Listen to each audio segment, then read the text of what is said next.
नमस्कार, मैं नारायण लाल खारोट, आदर्श विद्या मंदिर माध्यमिक विद्यालय राजा जी का करेड़ा, जिला भीलवाड़ा।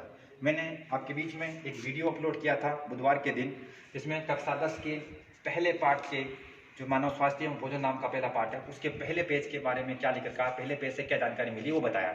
आज मैं आपके बीच में उसी पाठ के पेज नंबर 2 पर क्या लिखा हुआ है ये जानकारी देने के लिए आपके बीच में आया हूँ। मैंने उस दिन ध्येय बनाया था कि हमें कोरोना से बचना है, पढ़ाई से नहीं बचना है, इसी उद्देश्य से हम काम करेंगे।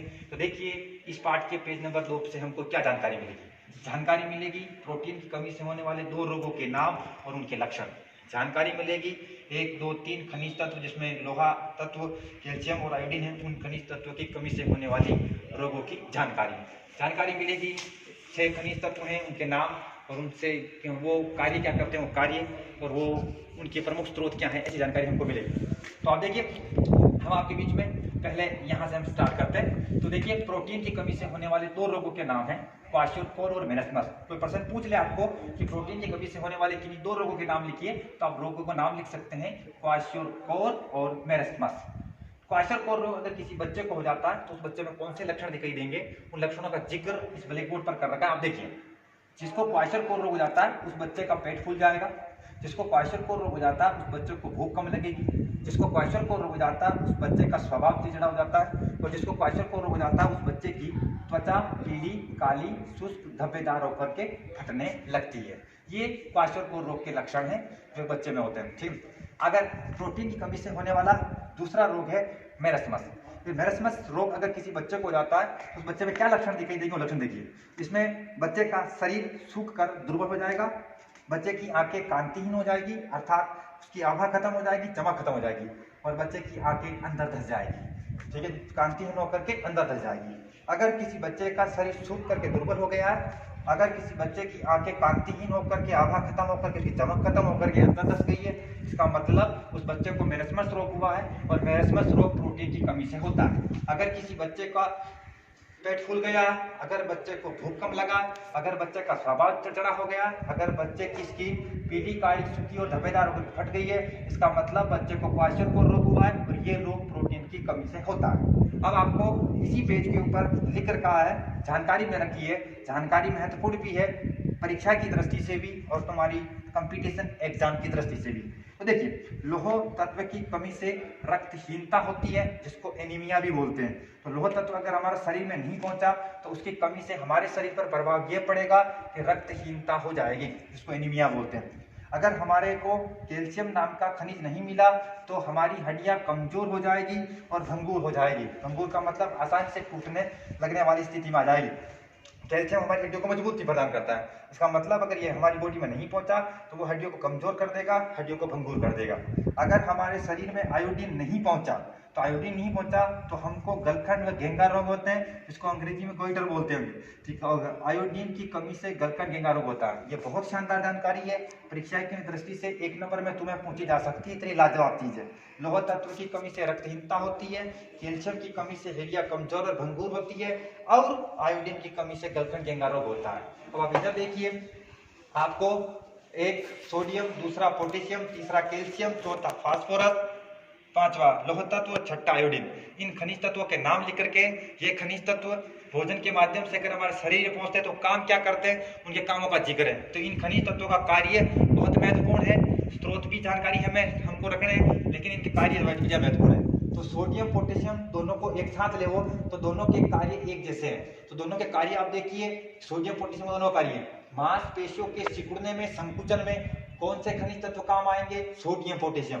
तंत्रिका के आवेश संचरण में भी सोडियम पोटेशियम काम आते हैं, शरीर के विद्युत अपघटन में भी सोडियम पोटेशियम काम आते हैं, और शरीर को बैलेंस बनाने में, संतुलन बनाने में भी सोडियम पोटेशियम काम आते हैं। तो सोडियम पोटेशियम के कोई 2 कार्य लिखिए, सोडियम पोटेशियम के कोई 4 कार्य लिखिए, या केवल सोडियम के कोई 2-4 कार्य लिखिए, या केवल पोटेशियम के 2 या 4 कार्य लिखिए। ऐसे प्रश्न आपको बन सकते हैं। दोबारा रिपीट कर रहा हूँ, शरीर का संतुलन बनाने में सोडियम पोटेशियम काम आएंगे, शरीर का विद्युत अपघटन करने में सोडियम पोटेशियम काम आएंगे, तंत्रिका के आवेश के संचरण में सोडियम पोटेशियम काम आएंगे, या मांसपेशियों के संकुचन में सोडियम पोटेशियम काम आएंगे।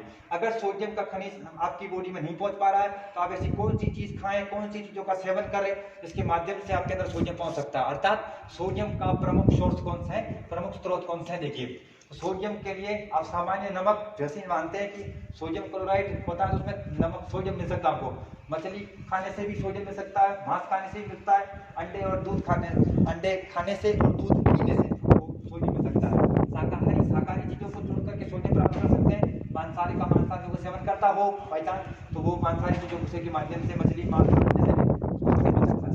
तो देखिए पोटेशियम लगभग सभी खाद्य पदार्थों में होता है, सही सब्जियों में लगा करके, फल फ्रूट में लगा करके, तो उनमें के माध्यम से पोटेशियम प्राप्त कर सकते हैं। कैल्शियम और फास्फोरस दोनों का काम एक जैसा है, ठीक है। क्या काम है? वो हड्डियों में दांतों को मजबूती प्रदान करना।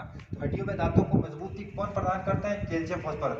कैल्शियम विटामिन डी के साथ मिलकर के हड्डियां और दांतों को मजबूती प्रदान करता है। फास्फोरस स्वयं कैल्शियम के साथ मिलकर के हड्डियां में दांतों को मजबूती प्रदान करते हैं। प्रश्न पूछ लिया जाए कि कैल्शियम और फास्फोरस का कार्य क्या है, तो आपको ध्यान में आ गया कैल्शियम और फास्फोरस हड्डियों और दांतों को मजबूती प्रदान करते हैं। कैल्शियम और फास्फोरस अगर हमारे को नहीं मिलेंगे तो हमारे को यहाँ जिक्र भी कर रखा है कैल्शियम की कमी से हड्डियां कमजोर भंगुर होगी, तो फास्फोरस भी नहीं मिलेगा तो भी आपकी हड्डियां कमजोर और भंगुर ही होगी। इसके आगे क्या लिख रखा है? लौह तत्व। ये लौह तत्व क्या काम करता है वो देखिए।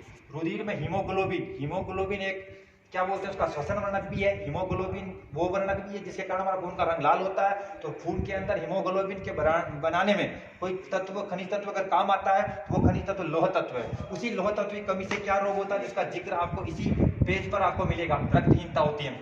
इसके रुधिर में हीमोग्लोबिन के निर्माण के अलावा लौह तत्व एक और काम करता है, ऊतक ऑक्सीकरण। तो ऊतक ऑक्सीकरण और रुधिर में हीमोग्लोबिन का निर्माण लौह तत्व करता है। अब आप देखिए हम आपको बीच में कैल्शियम के भी स्रोत बोल देते हैं एक बार, फास्फोरस के भी प्रमुख स्रोत बोल देते हैं, लौह तत्व की प्रमुख स्रोत एक बार दोबारा बोल देते हैं, ठीक है। तो कैल्शियम का अगर आपको चाहिए शरीर में तो आप दूध पिएंगे तो आपको कैल्शियम मिलेगा। अंडे खाने से भी कैल्शियम मिल सकता है। हरी सब्जियों के सेवन करने से भी आपको कैल्शियम मिल सकता है। हरी सब्जियां और दूध का सेवन करते रहिए, आपको कैल्शियम मिलता रहेगा, ठीक है। अंडे मांसाहारी लोग चुन सकते हैं अपने भोजन के अंदर। फास्फोरस अगर आपको चाहिए तो आपको दूध, हरी सब्जियों, बाजरा, रागी, सूखे मेवे, यकृत और वृक्क, ठीक है, ये लीवर और किडनियां, ठीक है, मांस के अंदर के हिस्से हैं, उनके माध्यम से भी आपको फास्फोरस मिल सकता है। लौह तत्व की अगर आपके शरीर में कमी है उसकी पूर्ति करनी है तो पूर्ति आप यकृत, वृक्क, अंडे, मांस, रक्त,